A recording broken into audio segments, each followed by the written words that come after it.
Harry, first of all, just tell us while we're here at the Valley today, you're getting involved in a North against South Legends game. Yeah, looking forward to it, Charlton. Robbie Fowler's going to manage the North team. I've got to pick a team of players that are southern based or played down the south of England, and we're going to have a game here. And look, already my mind's ticking. Going who we can get, what players I can get, who fit into that. It's got to be players that are retired. So I'm suddenly thinking, can I get Paolo Di Canio? Will he be fit enough to play still? I saw him last year. He still looked in great nick. Zola would be a great player if he could still. What a player he was. Mark Noble would be good. Jack Wiltshire, people like that. They'd still be good players. So my mind's ticking over who we can find. Have you tapped up around Darren Bent yet? He's been on a bit of a fitness regime as well. Yeah, Darren would play. Darren would still be that's a good shout. We could do with Darren. I like that one. He'd do me for sure. And you're confident Robbie Fowler obviously is sort of just making his way in management. I guess it's the sort of master against a potential apprentice, so you want to come out on top there. I don't know. Robbie's. I love Robbie. Great. Robbie's a lad, another one of the boys really who just don't get an opportunity, needs to manage. Talking to Robbie Keane last night, he's another one. So much to offer. They don't get the opportunity. No one gives him a job here. He's got to go to Hungary and manage. Robbie went to Australia to manage. I think it's quite sad, really. We see lower division clubs keep bringing in foreign managers. Every time they want a manager, they bring in somebody from somewhere, I don't know, and it disappoints me. There's lots of great lads here who could do a good job given a chance. And I guess the case in point there is Eddie Howe, because there could be an argument that if Bournemouth hadn't given him that opportunity all those years ago, then maybe his career could have turned out very different. If Eddie hadn't got injured playing for me, I signed Eddie. Eddie was my first signing for Portsmouth. I took him and Richard Hughes. Richard's now gone to Liverpool as head of recruitment or whatever. Big position at Liverpool, Richard. But Eddie was Eddie was a good player. People don't realise what a good player. Eddie, I always likened Eddie, listen, there was only ever one Bobby Moore. Bobby was on another planet to anybody. But Eddie was a poor man's Bobby Moore. He played at the back, played the same position as Bobby, not the tallest, not lightning quick, but read the game, understood the game, always in the right position, could pass it, made the game look simple, had a great football brain.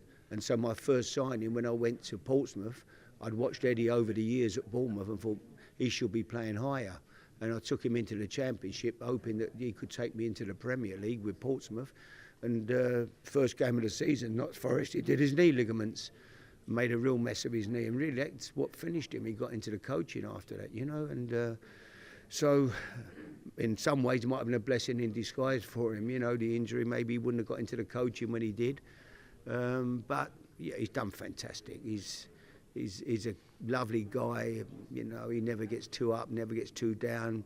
He's a steady Eddie, and but knows the game, good coach on the training ground every day out there working with the players. He enjoys that most of all.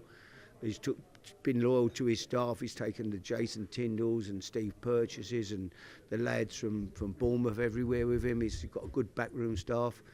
And Newcastle, if ever a club deserved to win a trophy, it was Newcastle. Their fans, they've just been amazing, haven't they? Over the years, you went there when things weren't going well, the place is full up with black and white shirts, everybody getting behind their team. So for the neutrals yesterday, I love Liverpool, but if they were anybody, neutral yesterday, they had to be cheering for Newcastle in a way, because it's been so long and it's great to see them, and we've seen how much it means to them.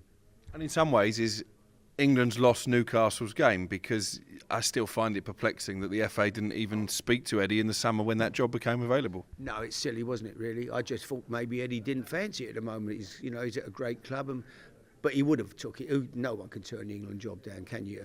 He should have been nailed on for that job. It's crazy that he didn't get the job, Was he got to win a cup now to prove that he can manage England? I mean, it's so silly, isn't it, really?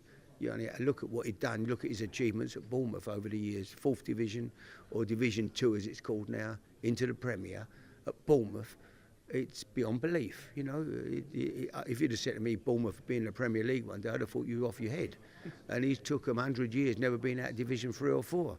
So what he did there was crazy. And so, he's got all the credentials, everything, and he's English. I want to see an English manager, and he's the number one. He's the man for the job. There's no doubt about that. Let's talk quickly about another of your old clubs, Tottenham. Ange Postecoglou, I think, under fresh pressure. 15 Premier League defeats after they lost at Fulham at the weekend. Do you think he almost has to win the Europa League to ease that pressure, because it's a really low position for Spurs to find themselves in? Yeah, I suppose he does, really, to be perfectly truthful. I mean, I was, when he got the job at the start of the year, last year, I was pulling for Ange. I said I think he'd be the man for the job. I liked him, what I'd seen of him. I thought he'd be great. It just hasn't worked out. They've had injuries. It's not, and whatever. But yeah, it's been a poor season. We have to be truthful, and it's all reliant now, really, on winning this competition, which I think they should win. I mean, I'm not being disrespectful. I look at the teams that are in it, and it's a team full of quite second-rate teams, really. Teams that are fifth, sixth in the Dutch league or wherever they are, or the best team probably is the German team. Eintracht Frankfurt. I think they're probably fourth or whatever in their league, but they're not Bayern Munich. They're not Bayer Leverkusen. They're okay. So, and Tottenham, when everybody's fit, it's a competition they should win. So if they can win that, I think it'll hide a multitude of sins this year, because it has been a really disappointing season for Tottenham. Just one on your nephew, Frank. Yeah. Absolutely smashing it at Coventry. How pleased are you for him? Because he's had a few detractors along the way as well. Yeah, it's all about, people get carried away. Football management, you lose a few games, you're useless. You win a few games, you're a genius. Graham Taylor once said, your manager is never as good as you think he is. He's never as bad. He's somewhere in between. And that is how it works. Frank, he's took over clubs really where it's been difficult. Chelsea, when they had the transfer embargo, finished fourth still, whatever. Now he's gone to Coventry. Mark Robbins did a good job. Fantastic job there. And then Mark lost his job, and then they were gone through a dip, and Frank's gone there and lifted it again and done a brilliant job. But I had no doubts about it. Listen, what Frank Lampard don't know about football, he's played 100 and odd times for England. He's scored 20 goals every year. He understands the game. It ain't rocket science. He knows, he's got the best out of them players.